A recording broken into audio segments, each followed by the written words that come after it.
आपने Abdurrahman Bloch को देखा था? जी मैंने देखा था। हाँ। जी। कैसे थे वो? जब रात को सोते थे ना तो ऐसा समझ जितने तारे नहीं थे तो उतने गोलियां बरसते थे। हाँ, ये जितनी तारे नहीं थे, आसमान पे इतने तारे नहीं थे जितनी गोलियां थी। जितनी गोलियां बरसते थे। के जनाजे में भी मैं शरीक था, उनके ऊपर भी हमला हुआ था। हमारे कुछ नौजवान जख्मी हो गए, कुछ हलाक हो गए। जनाजे में कितने लोग मारे गए थे? रोजाना 20-25 लोग मारे जाते थे एक दिन उन्हीं का खौफ था। उनके जाने के बाद फिर मामला बिगड़ गए। अभी तक भी खौफ है। 2009 में मारे गए, लेकिन अभी तक खौफ है। भी खौफ है, अल्हम्दुलिल्लाह। अंकल जी, आपने फिल्म देखी है जो अभी इंडिया में आई है? रहमान डकैत, लोग कहते हैं अब्दुर्रहमान बलोच का ये घर है, और ये अगर आप देखें तो ये अभी बना हुआ है, ये कलर हुए हुए, और ये यहाँ पे जंगला वगैरह लगा हुआ है, और ये घर है अब्दुर्रहमान बलोच का, और रहमान डकैत जिसे कहा जाता है। धुरंधर फिल्म के अंदर रहमान डकैत जो किरदार हैं, तो रहमान डकैत के रियल हाउस के अंदर जब हम लोग गए, रहमान डकैत के इलाके में एंटर हुए, आप कह लें कि ये मेरी सोशल मीडिया हिस्ट्री का मुश्किल तरीन ग्राउंड रिपोर्टिंग थी कि जैसे हम लोग रहमान डकैत के इलाके में एंटर हुए तो लोगों ने ये कहना शुरू कर दिया कि आप इसे रहमान डकैत नहीं कहें, आप इसे सरदार अब्दुर्रहमान कहें। तो ये बड़ी एक प्रॉब्लम थी हम लोग के साथ। देखें, ये आसान काम नहीं होता। आप अगर स्टूडियो के अंदर बैठ के एक डॉक्यूमेंट्री बना रहे हैं वो अलग चीज़ है, वैसे अगर उसके ऊपर कोई रिपोर्ट बना रहे हैं वो अलग चीज़ है, और ग्राउंड रिपोर्टिंग करना, उस शख्स के घर पे जाना जिस शख्स के ऊपर 300-400 मर्डर के इल्ज़ाम है, और उसकी जो पूरी गैंग है तो उसके तो बेशुमार अनगिनत, किसी को पता भी नहीं है उसकी गैंग ने कितने मर्डर किए हुए हैं, और ये वो शख्स है जिसने अपनी माँ को भी कत्ल किया, अपनी माँ को मर्डर किया रहमान डकैत ने। ये मेरी सोशल मीडिया का मुश्किल तरीन ग्राउंड रिपोर्टिंग थी, तो आप इसे एंजॉय करें। कोई भी अभी तक सोशल मीडिया इन्फ्लुएंसर वहाँ पे नहीं गए, सिर्फ एक यूट्यूबर वहाँ पे गए, और उसके पीछे भी 3-4 पुलिस वाले थे उसके साथ। बड़ा मुश्किल थी ये ग्राउंड रिपोर्टिंग, लेकिन फिर भी आपके लिए मैंने बनाई। काफी लोगों की डिमांड आ रही थी कि आप धुरंधर फिल्म की रियल ग्राउंड रिपोर्टिंग बताएं। हेलो गाइस, मेरा नाम हसनैन खान है, आप देख रहे हैं कंपैरिजन टीवी। इस वक्त हम लोग जिस जगह पे खड़े हुए हैं ये सरदार हाजी दाद मोहम्मद बलोच चौक। ये जो चौक है ये अब्दुर्रहमान बलोच और उर्फ रहमान डकैत लोग कहते हैं, लेकिन अब्दुर्रहमान बलोच उनका नाम है, रियल जो नाम है उस नाम से ये गली बड़ी मशहूर है, उनके नाम से मशहूर है, लेकिन ये उनके वालिद के नाम के ऊपर ये चौक डला हुआ है। यहाँ पे अब्दुर्रहमान का घर है, और इस इलाके के लोग अब्दुर्रहमान बलोच को बहुत ज़्यादा पसंद भी करते हैं। और यहाँ से जैसे मैं अभी आया हूँ तो काफ़ी सारे लोगों से बात कर रहे थे हम लोग, तो लोग कह रहे थे कि अब्दुर्रहमान बलोच आपने उनका नाम लेना है, रहमान डकैत नाम नहीं लेना। तो यहाँ के जो लोग हैं उनसे बात करेंगे रहमान डकैत के बारे में, यहाँ के लोग क्या समझते हैं। काफ़ी सारे लोग मुझे ये बात कह रहे थे कि आप कराची के रहने वाले, आप कराची में रहते हो, तो आप बताएं कि अब्दुर्रहमान बलोच का हाउस कौन सा है, अब्दुर्रहमान बलोच का घर बताएं। तो ये चौक के ऊपर खड़े हुए, इस गली में उनका घर है, आपको रियल हाउस उनका बताएंगे कि असली उनका घर कौन सा है। ये अब्दुर्रहमान बलोच उर्फ रहमान डकैत के जो वालिद हैं उनके नाम पे ये चौक बना हुआ है, यहाँ पे बात करेंगे। ये गलियाँ, ये अब्दुर्रहमान बलोच जो है ये उसकी गलियाँ, यहाँ पे इन गलियों के अंदर वो रहते थे, और इन गलियों के अंदर उनका गुजर बसर होता था। थोड़ा सा क्लोज आ जाओ, तो यहाँ पे उनका घर है, आपको घर भी दिखाते हैं। उनका जो घर है इस गली के अंदर उनका घर है, और यहाँ पे उनका घर है, वो सामने अगर देखें तो वहाँ पे उनका घर है। तो यहाँ के जो रहायशी हैं उनसे बात करेंगे कि वो अब्दुर्रहमान के बारे में क्या सोचते हैं और क्या सुनते हैं। अंकल जी, आपने अब्दुर्रहमान बलोच के बारे में सुना? इलाके में नहीं रहता हूँ मैं। नहीं, वैसे आपने सुन रखा है इनके बारे में कुछ? नहीं सुना मैंने कुछ भी। ठीक है। जानते हैं आपकी कितनी पुरानी दुकान है यहाँ पे? मैं तो अभी हफ्ता हो गया गाँव से आया। नहीं, वैसे आप जानते हैं कुछ उनके बारे में? आप जानते हैं भाई? आप जानते हैं? नया बंदा कोई जानते हैं? यहाँ का नहीं। ठीक है, ठीक है। पुराने बंदे जानते हैं जो रहने वाले इधर के। ठीक है, आपको ये गली दिखाते हैं और यहाँ पे बात भी करेंगे लोगों से कि लोग उनके बारे में क्या सुनते हैं। अब्दुर्रहमान जो बलोच है उसके बारे में आपने क्या सुना? अच्छा आदमी था, बहुत अच्छा आदमी था, हीरा आदमी था। नहीं, अभी जो फिल्म बनी उसमें तो रहमान डकैत बता रहे ना, अभी रहमान डकैत के नाम से उनको मशहूर किया है। वो लोग शैतान है बिल्कुल। वो लोग ने झूठी फिल्म बनाया, हम लोग का नाम बदनाम किया सरदार का। वो सीधा साधा आदमी था, अच्छा आदमी था। आप क्या कहेंगे, आप जानते हैं उनके बारे में कुछ? यार बस यही जानते हैं कि वो आदमी बहुत अच्छा था। बाकी जो है ये फिल्म के अंदर जो दिखा रहा है वो किरदार थोड़ा अलग है। अच्छा, हाँ, हम ये आपने जो देखा है, आपने रियल में आपने क्या देखा है? मैंने रियल में देखा है, काफी अच्छे आदमी थे। यहीं पर हम लोग के सामने बड़े हुए हैं भाई। हाँ, हमारे साथ तो कभी भी ऐसा कोई ना था, ना कोई ऐसा कोई चीज था। अच्छा। अभी भी है, उसके बच्चे हैं, उसके बच्चे भी सही है हमारे साथ, बिल्कुल सेट है माशाल्लाह। और यहाँ पर सियासी है, बाकी ये डकैत वगैरह ये चीज हमारा समझ में नहीं आ रहा है। अच्छा। और ये किरदार जो दिखा रहा है फिल्म के अंदर ये थोड़ा सा बहुत डिफरेंट अलग है। हाँ। बाकी वो ऐसे नहीं थे जिस तरह वो दिखा रहे हैं अभी फिल्म के अंदर उसको। नहीं, जो अभी फिल्म के अंदर तो ये दिखाया जा रहा है ना कि रहमान डकैत है, तो इसके हवाले से क्या कहेंगे जो रहमान डकैत बोल रहे हैं? ये गलत है, ये बिल्कुल गलत कह रहे हो। कोई डकैत नहीं है, उसका अपना ये जमीनें जगह हैं सारे, उसको क्या जरूरत है डकैती करने की? उसके पास सारे ये जगह बने हुए हैं, ये सारे घर बार उसी के हैं, तो कैसे डकैत होंगे आप मुझे ये बताओ। ये बिल्कुल गलत है। वो खानदानी लोग हैं, खानदानी लोगों को डकैत बनाना तो हमारे गवर्नमेंट का काम यही है। नहीं, आपने जब उनको देखा था वो उस वक्त आपने क्या देखा, उनके बारे में आपने क्या सुना है और देखा था आपने, कैसे शख्सियत थे, कैसे थे वो? सीधा आदमी थे। हाँ बिल्कुल सही थे, वो गरीबों के साथ थे, अपने इलाके के लड़कों के साथ थे। उनकी नौकरी के लिए बात की उसने कि भाई हमारे इलाके के लड़कों को नौकरी है, तो पीपल्स पार्टी के साथ यही मुआहदा हुआ था उसका। लेकिन वो तो 2009 के अंदर मारे गए थे। हाँ 9 के अंदर मारे गए थे, मगर उससे पहले तो ये पीपल्स पार्टी का ही तो दौर था ना शुरू से यहाँ से। हाँ यहाँ तो शुरू से ही पीपल्स पार्टी का ही दौर है, इसलिए जो है ना ये सारा ये प्रोपगंडा है, डकैत वगैरह, बाकी ऐसा कोई बात नहीं है। ठीक है, ठीक है। काफ़ी सारे लोग ये बात कह रहे हैं कि वो डकैत नहीं है और ये सब प्रोपेगेंडा किया जा रहा है। आपको उनका घर दिखाते हैं, जो उनका घर है, ये उनका घर है। अगर आप आके देखें तो ये अब्दुर्रहमान का घर है और ये अगर आप देखें, ये सरदार हाजी दाद मोहम्मद बलोच और वार्डन शहरी दिफा रेक्सर लेन लियाड़ी कोट कराची, ये उनका घर है। और ये अब्दुर्रहमान और उर्फ रहमान डकैत लोग कहते हैं, अब्दुर्रहमान बलोच का ये घर है। और ये अगर आप देखें तो ये अभी बना हुआ है, ये कलर हुए हुए, और ये यहाँ पे जंगला वगैरह लगा हुआ है। और ये घर है अब्दुर्रहमान बलोच का। और रहमान डकैत जिसे कहा जाता है, ये खजूर के दरख्त भी इसके अंदर लगे हुए हैं, ये नीम के दरख्त लगे हुए हैं। और इस टाइम पे जो उनके अब्दुर्रहमान के जो छोटे बेटे हैं, वो उनके बेटे मौजूद नहीं है यहाँ पे, उनके बेटे यहाँ पे मौजूद नहीं है और उनके जो रिलेटिव है वो यहाँ पे मौजूद नहीं है। ये उनका घर है रियल, अगर आप देखें तो ये उनका घर है। वैसे घर अगर आप देखें तो ये कलर वगैरह हुए हुए, इसके ऊपर रंग बिरंगी कलर हुए हुए, चॉकलेटी कलर यहाँ पे ये हुए हुए, वाइट येलो और इस तरह का। अगर ये देखें, ये लुक है घर का, ये घर का लुक है। अगर आप घर का लुक थोड़ा सा दिखाओ सही करके, तो ये घर का लुक है। यहाँ के लोगों से बात करेंगे, लोग यहाँ के क्या कहते हैं। आज हम पब्लिक से बात करते हैं, लोग अब्दुर्रहमान के बारे में क्या कहते हैं, रहमान डकैत जिसे कहा जाता है। आ जाए स्टॉक कर।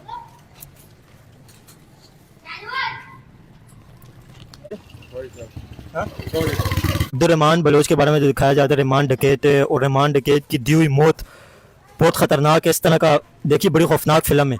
तो आप क्या कहेंगे, आपने क्या देखा? आप तो इस इलाके के अंदर रहते हैं। रहमान तो ऐसा नहीं था। हाँ, अब तो सरदार रहमान था, बहुत अच्छा बंदा था इलाके के लिए। तो वो यहाँ पे इलाके में क्या करते थे, क्या काम करते थे? उनके बारे में बड़ा मशहूर है कि अमीर लोगों से पैसे लेके गरीबों को देते थे। हाँ ऐसे थे, गरीबों का मदद करता था, बहुत गरीबें दुआएं देते थे उसको। तो मतलब ऐसा होता था कि जैसे अभी कोई अमीर इंसान है, उससे जो भी बिजनेसमैन है या कोई बड़ा है, उससे पैसे लेके गरीबों में बांटते थे। ये पता नहीं है मुझे। ठीक। वैसे आप उस टाइम पे कैसे हालात थे यहाँ के, लड़ी के हालात कैसे थे? 2009 के अंदर उन्हें मारा था ना, 2009 में क्या हालात थे यहाँ पे? लोग छोटे थे। नहीं, वैसे आपको याद तो होगा कि क्या हालात थे उस वक्त? हालात तो सही थे, इधर के लियारी के गंगवार तो था। मतलब हालात उस वक्त अलग थे, इस वक्त अलग हालात है। अभी तो हालात अल्हम्दुलिल्लाह अमन हो गया। अगर उस वक्त हम लोग इस इलाके के अंदर आते तो हम लोग इस तरह किसी से बात कर सकते थे? हाँ बात कर सकते हैं, क्यों नहीं कर सकते। नहीं, मैंने तो उस टाइम पे तो कहा जाता कि लियारी के अंदर कोई आ ही नहीं सकता था। नहीं आ सकते थे, हर कोई घूमता था इधर। अच्छा, तो मतलब जिनकी आपस में लड़ाई थी उन्हीं को प्रॉब्लम होती थी, आम इंसान के लिए कोई प्रॉब्लम नहीं? आम इंसान के लिए नहीं थी। अंकल जी, आपने फिल्म देखी है जो अभी इंडिया में आई है? नहीं, फिल्म के कुछ ट्रेलर देखे, ये इंडिया की साजिश है बदनाम करने के लिए, पाकिस्तान को बदनाम, काश पाकिस्तान को और दूसरी काश लियारी के लिए जो ये लोग प्रोपगंडा कर रहे हैं, ड्रामे बना रहे हैं। वैसे कुछ था, कुछ मामला थे। क्या मामला थे उस वक्त? तो कहा जाता है कि लियारी के अंदर कोई आ ही नहीं सकता था। कुछ थे, मगर वो अल्हम्दुलिल्लाह कुछ गवर्नमेंट ने साफ कर दिए, क्लियर हो गया। उसके बाद अल्हम्दुलिल्लाह इलाका हमारा अमन था। उससे पहले भी यहाँ अमन था, उससे पहले भी अमन था। अगर जो भी कुछ थे, मगर इलाके के लिए हमारे लिए बिल्कुल ठीक थे, इलाके के लिए कोई नुकसान नहीं। वो काश। अच्छा, जो भी वो अब्दुर्रहमान बलोच थे, जो भी वारदात होती थी, जो भी मामलात होते थे, वो इलाके से बाहर होते थे? वो होते थे बाहर, मगर यहाँ हमारे इलाके के लिए बिल्कुल ठीक था।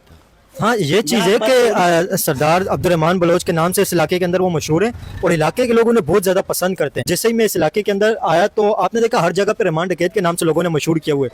तो मैंने ये बात जब की तो लोग ये कह रहे थे कि ये नाम नहीं लो, रहमान डकैत नाम नहीं लो, अब्दुर्रहमान, सरदार अब्दुर्रहमान बलोच नाम लो। तो ये इलाके के लोग तो उन्हें बहुत पसंद करते हैं, इसके अंदर तो नो डाउट है, ये बात एक हकीकत है कि इलाके के लोग उन्हें पसंद करते हैं। ये अंकल इलाके के लिए वो क्या करते थे? बिल्कुल ठीक था इलाके के लिए। इलाके में अल्हम्दुलिल्लाह वो जब यहाँ था, ना कोई जराइम होता था, ना कोई लड़ाई झगड़ा होता था। हर इलाका, हर घर, हर दुकान सेफ था। बाहर के यहाँ चोरी ठकेटी वाले लोग नहीं, अभी तक नहीं हुआ। उसके दौर में तक अभी तक भी खौफ है। 2009 में मारे गए, लेकिन अभी तक खौफ है। भी खौफ है। अल्हम्दुलिल्लाह यहाँ पर ऐसा कोई मामला पेश नहीं आया।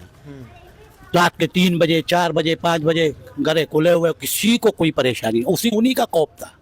उनके जाने के बाद फिर मामला बिगड़ गए, फिर इलाका बिल्कुल महरूम हो गया। हमारा सरदार था, इलाके का सरदार था, बिल्कुल इलाके के लिए काम करते थे। बहुत बहुत बेहतरीन काम कर रहा था। जब 2009 के अंदर उन्हें जब मारा था, कहा जाता है कि 3 दिन तक नाका लगा के छुपे रहे, तो उसके बाद ये एनकाउंटर किया था। ये अल्लाह अलम ये पता नहीं है, बाकी हमारे लिए तो आप क्या कहेंगे, जब वो 2009 के अंदर उनकी जो मारने की खबर आई है, तो कहा जाता है कि 3 दिन तक असलम चौधरी ने नाका लगाया था, तो 3 दिन के बाद टारगेट किया था।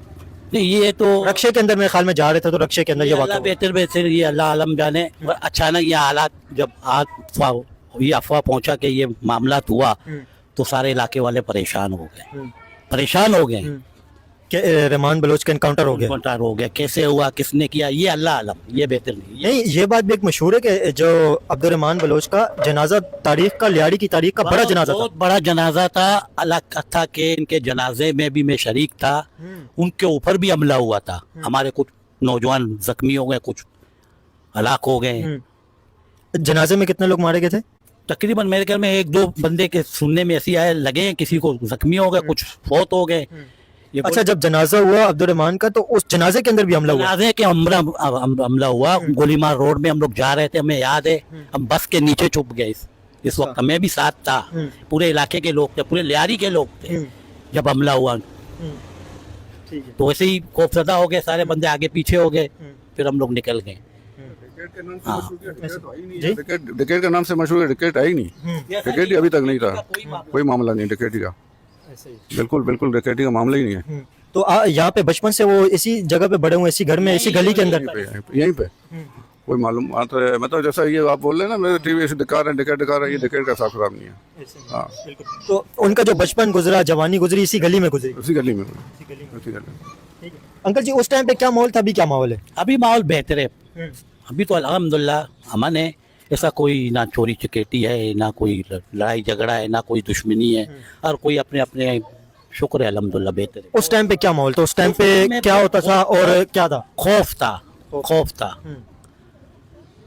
उस टाइम जैसे कि जराइम पेशा लोग थे, मुख्तलिफ पार्टियां थी, बाहर के लोग भी आए, पहचानने में नहीं आए कौन कौन था, कौन कहाँ कहाँ रहता है, कौन कौन किसका पार्टी है, कौन किसका आदमी है। इस तरीके में थोड़ा खौफजदा था इलाका। खौफ किसका था? खौफ था ये जराइम का था, और कुछ कोई चीज का खौफ नहीं।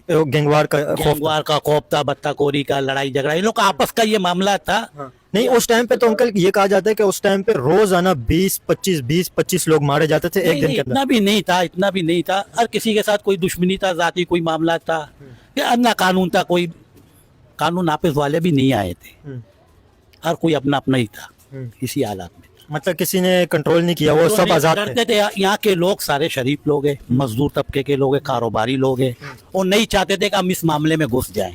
अपने आप, हाँ, अभी भी मैं देख रहा हूँ लोग बात नहीं कर पा रहे, अपने आप बात करना नहीं चाहते, अपने आप को इन्वॉल्व करने का। सब मजदूर तबके के लोग हैं, कारोबारी लोग हैं, इस ज़हनियत के नहीं है। और ये इलाका भी अल्हम्दुलिल्लाह, पूरे इलाका ऐसे ही है। यारी के किसी भी इलाके में आप जाओ, चाहे नवा ले लो, चाहे सिंगू ले लो, चाहे बगदादी हो, चाहे कल्लड़ी हो, सारे मजदूर तबके के लोग हैं। अब्दुर्रहमान का जो बचपन था वो कैसा था? वो भी अच्छा था। हम लोग तो उस टाइम में छोटे थे, हमें याद है। नहीं, आप तो उस टाइम पे मतलब हम उम्र होंगे उनके? हाँ, कम हम लोग इतने दाढ़ी मूछी नहीं था हम लोग का उस टाइम, इसी इलाके में था।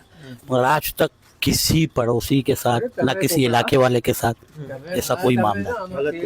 गरीबों को, बेवाओं को मदद करता था, राशनें पहुंचाता था, जिसको हेल्प की जरूरत हो तो उनको देता था, हमारे सामने देता था, आते थे उनको देता था, घर बना के देते थे, तो बच्चों को पढ़ाते थे, मदारस का उसका सारा खर्चा उठाता था, स्कूल के खर्चे उठाते थे। आपने अब्दुर्रहमान बलोच को देखा था? जी मैंने देखा था। जी, कैसे थे वो? बहुत अच्छे बंदे थे, इखलाकी बंदे थे। जिसके साथ अच्छा, जो अच्छा बर्ताव करो उसके साथ अच्छा करता था, जो बुरा करता था उसके साथ बुरा करता था। हाँ, उसके में से इखलाकी ये था। नहीं, कहा जाता उनकी बड़ी दहशत थी, बड़ा खौफ था इसके मतलब इलाके के अंदर, पूरी जगह। मैं खड़ा हूँ, अगर तू मुझे छेड़ेगा तो मैं भी करूंगा, तो मैं भी खतरनाक बन जाऊंगा ना। हाँ, अगर तू मुझे नहीं छेड़ेगा तो मैं क्यों खतरनाक बन जाऊंगा? नहीं, उनके बारे में कहा जाता है वो पूरे इलाके के में खौफ का एक फिजा थी। सरदार था ना, सरदार तो लाजिम खौफनाक होते हैं ना यार। यहाँ इलाके का सरदार था ना, सरदार अब्दुर्रहमान। अच्छा, वो पूरे इलाके के सरदार थे? जी, पूरे पूरे इलाके के सरबराह थे। उसके बाद आया हमारा वजीर भाई, फिर उसके बाद उज़ैर भाई आया, फिर बहुत से बंदे आए। उस टाइम पे हालात बताएं, उस टाइम पे कैसे हालात? हालात बस पूछो नहीं, जब रात को सोते थे ना तो ऐसा समझ जितने तारे नहीं थे तो उतने गोलियां बरसते थे। हाँ, ये जितनी तारे नहीं थे, आसमान पे इतने तारे नहीं थे जितनी गोलियां थी। जितनी गोलियां बरसते थे पहले, तकरीबन ऐसा सन आज 26 है, ऐसा सन 2008 में ऐसे गोलियां बरसते थे।